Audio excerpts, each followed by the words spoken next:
Item ఏది అయినా try చెయ్యి ఆచి చికెన్ మసాలా. ఆచి చికెన్ మసాలా.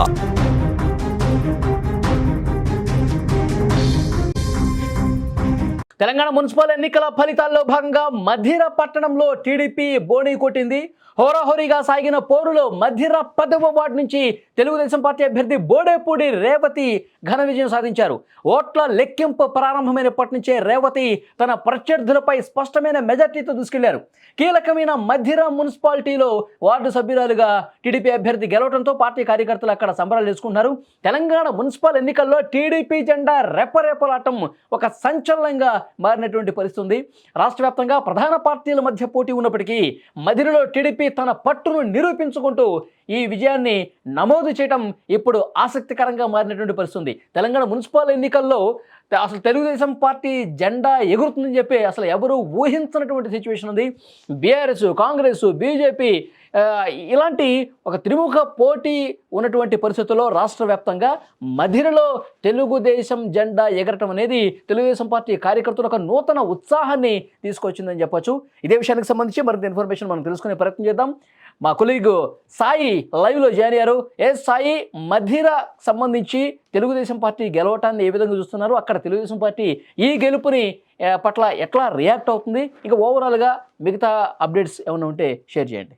వలి ముఖ్యంగా తెలంగాణ మున్సిపల్ ఎన్నికల ఫలితాలలో ఒక అనూహ్యమైనటువంటి నిర్ణయం అని చెప్పొచ్చు. ఇది అంటే ఉమ్మడి ఖమ్మం జిల్లాలో టీడీపీకి కొంత ప్రాబల్యం ఉంది.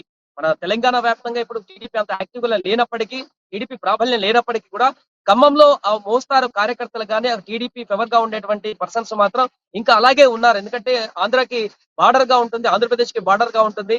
ఖమ్మంలో చాలా టీడీపీ క్యాడర్ కూడా ఉంటుంది. కానీ ఎన్నికలకు వచ్చేసరికి మాత్రం సరైనటువంటి లీడర్షిప్ లేక చాలా సందర్భాలలో చాలా సంవత్సరాల నుంచి టీడీపీ అనేది ఎక్కడ కూడా మనకు కనిపించట్లేదు. కానీ ఈ మున్సిపల్ ఎన్నికలలో అనూహ్యంగా మధిర మున్సిపాలిటీలో 10వ వార్డులో రేవతి గెలుపు అనేది ఒకసారిగా, అంటే ఒక చిన్న వార్డులో ఒక కౌన్సిలర్ గా గెలిచారు, పెద్ద మ్యాటర్ కాదు. కానీ ఒక్క గెలుపైనా కూడా ఇప్పుడు టీడీపీ శ్రేణుల్లో ఒక ఉత్సాహాన్ని ఇచ్చినట్టుగా కనపడుతుంది. మొత్తం మధిరలో 22 వార్డులు ఉన్నాయి.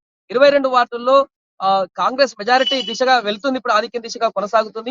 కైవసం కూడా చేసుకునే అవకాశం మున్సిపాలిటీలో కనిపిస్తుంది. కానీ అక్కడ బీజేపీ కానీ బీఆర్ఎస్ కాకుండా ఇక్కడ టీడీపీ పార్టీ నుంచి రేవతి అనేటువంటి ఒక మహిళ 10వ వార్డు నుంచి పోటీ చేసి అక్కడ వన్ సైడెడ్ గా విజయం సాధించింది. 324 ఓట్లతో మళ్ళీ అక్కడ టీడీపీ గుర్తు మీద, సైకిల్ గుర్తు మీద పోటీ చేసి గెలిచి తను ఈ రోజు ఒక కౌన్సిలర్ గా అడుగు పెట్టబోతుంది అక్కడ. దీంతో ఇప్పటి వరకు అసలు చర్చ అంతా కూడా బీఆర్ఎస్, బీజేపీ, కాంగ్రెస్ వీటి గురించి మాట్లాడుకున్నారు, అక్కడక్కడ ఎంఐఏ గురించి మాట్లాడుకున్నారు. కానీ ఎక్కడ కూడా ఈ టీడీపీ గురించి చర్చ కనిపించలేదు ఎన్నికలప్పటి నుంచి ఇప్పుడు రిజల్ట్ వరకు కూడా.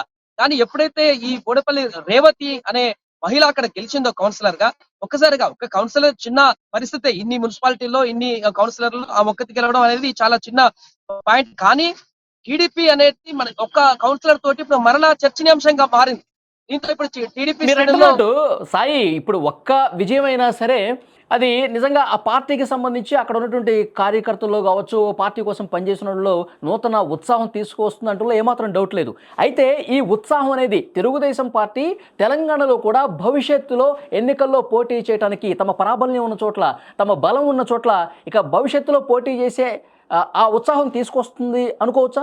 అంటే రాష్ట్ర వ్యాప్తంగా ఇప్పుడే అడుగులు వేయకపోవచ్చు కానీ మళ్ళీ ఖమ్మం వరకు మాత్రం ఫోకస్ చేసేటువంటి అవకాశం ఉంది. ఎందుకంటే ఖమ్మంలో వాళ్ళకి క్యాడర్ ఉంది, కొంతమేరకు కార్యకర్తలు ఉన్నారు, దాన్ని యాక్టివ్ చేసేటువంటి అవకాశం కనిపిస్తుంది. ఎందుకంటే ఇప్పుడు ఆంధ్రప్రదేశ్ లో ముఖ్యమంత్రి చంద్రబాబు నాయుడు గారు అక్కడ ఆంధ్రప్రదేశ్ లో డెవలప్మెంట్, అమరావతి డెవలప్మెంట్, ఆ బిజీలు చాలా ఉన్నారు. కాబట్టి ఇప్పుడు తెలంగాణ మీద అంత ఎక్కువగా ఫోకస్ పెట్టలేనటువంటి పరిస్థితి ఉంది. అందుకనే ఇక్కడ మున్సిపాలిటీ ఎన్నికల్లో కూడా పెద్దగా ప్రచారాలు కానీ అవన్నీ కూడా యాక్టివ్ గా కనిపించలేదు. కానీ ఇప్పుడు ఈ ఒక మధిరలో గెలిచినటువంటి ఉత్సాహం అయితే, అరే మనం కూడా యాక్టివ్ కావాలి, ఇక తెలంగాణలో క్యాడర్ ఉండి పిలుస్తుంది అనేటువంటి ఒక సంకేతం అయితే వాళ్ళకు కూడా వెళ్ళే అవకాశం ఉంది. దీంతో ఇప్పుడు మొత్తం తెలంగాణ వ్యాప్తంగా యాక్టివ్ కాకపోయినా ఇట్లా ఖమ్మం లాంటి కొన్ని జిల్లాలలో, ఉమ్మడి ఖమ్మం జిల్లా కానీ ఇతరత్ర మహబూబ్ నగర్ కానీ ఈ ప్రాంతాలలో టీడీపీ క్యాడర్ ఉన్నటువంటి ప్రాంతాలలో అయితే యాక్టివ్ గా మారేటువంటి అవకాశం కనిపిస్తుంది మరి వచ్చే ఎన్నికల వరకు కూడా. ఎందుకంటే ఇప్పుడు కూటమి ప్రభుత్వం అక్కడ కొనసాగుతుంది. బీజేపీ ఫేవర్ గా కనుక నిర్ణయాలు తీసుకుంటే అది కూడా కలిసి వచ్చేటువంటి అవకాశం ఉంటుంది తెలంగాణలో. ఇక్కడ కూటమి ఇంకా ఫామ్ కాలే కాబట్టి రాబోయే రోజుల్లో అలా ఫామ్ అయితే రాష్ట్ర వ్యాప్తంగా టీడీపీ యాక్టివ్ అయ్యేటువంటి అవకాశం ఉంటుంది బీజేపీతో.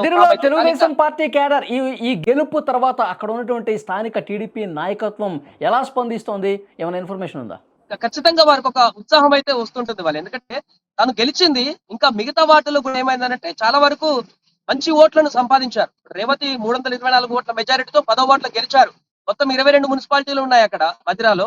మిగతా దాంట్లో కూడా నిలబడ్డారు సైకిల్ గుర్తు మీద. అయితే అక్కడ గెలవకపోవచ్చులే కానీ గెలవలేదు కానీ ప్రస్తుతానికి అక్కడ కూడా మంచి ఓట్లు అయితే వాళ్ళకు లభించాయి సైకిల్ గుర్తు మీద. కాబట్టి ఆ ఓట్ షేర్ అనేది వారికి ఖచ్చితంగా ఉపయోగపడేటువంటి అవకాశం ఉంటుంది. కాబట్టి అక్కడ నాయకులు కానీ టీడీపీ శ్రేణులు కానీ కొంచెం సంతోషాన్ని వ్యక్తం చేస్తున్నారు. రాబోయే రోజుల్లో ఒక బూస్టప్ ఇయడానికి ఇది పనిచేస్తున్నట్టు కూడా చెప్తున్నారు. చూద్దాం సాయి, పరిస్థితి చాలా క్లియర్గా తెలుగుదేశం పార్టీ శ్రేణులో ఒక నూతన ఉత్సాహం అయితే వస్తుంది. మధిరలో ఒక వార్డులో తెలుగుదేశం పార్టీ అభ్యర్థి రేవతి గెలుపొందడం నిజంగా ఒక కొత్త ఉత్సాహం నింపుతుందనటంలో ఏమాత్రం డౌట్ లేదు. ఇక మిగతా చోట్ల పోటీ చేయడానికి ఒక బూస్టప్ ఇచ్చిన పరిస్థితి అయితే కనిపిస్తోంది. సో ఓవరాల్గా మొత్తానికి చూసుకుంటే ఇక్కడ కాంగ్రెస్ పార్టీ మున్సిపల్ ఎన్నికల్లో మెజారిటీ వార్డులు కైవసం చేసుకొని ముందుకు పోతోంది రాష్ట్ర వ్యాప్తంగా చూసుకుంటే. ఇక కార్పొరేషన్స్లో కూడా 7 కార్పొరేషన్స్లో 2 చోట్ల లీడ్ అనేది కాంగ్రెస్ పార్టీయే కొనసాగుతుంది. కొన్ని చోట్ల బీఆర్ఎస్ తమ అభ్యర్థుల్ని గెలిపించుకుంటున్నటువంటి పరిస్థితి అయితే కనిపిస్తుంది. సో మనకి ఈ టైంకి అందుతున్నటువంటి ఇన్ఫర్మేషన్ మెజారిటీ వార్డులు సో కాంగ్రెస్ పార్టీ విజయం దిశగా ముందుకు పోతుంది. ఇంకొక గంట 2 గంటల్లో పిక్చర్ అయితే క్లియర్ అవుతుంది. ఉమ్మడి ఖమ్మం జిల్లాలో మధిరలో 10వ వార్డులో తెలుగుదేశం పార్టీ అభ్యర్థి గెలుపొందటం ఇప్పుడు పూర్తిగా తెలుగుదేశం పార్టీకే కాదు తెలంగాణ రాజకీయాల్లోనే ఒక కొత్త సంచలనం అయింది. ఆ పార్టీ భవిష్యత్తులో ఇక్కడ పోటీ చేయబోతుంది. వాళ్ళ బలానికి అనుగుణంగా భవిష్యత్తులో అడుగులు వేయొచ్చని కూడా ఒక సంకేతం పంపించినటువంటి పరిస్థితి ఉంది.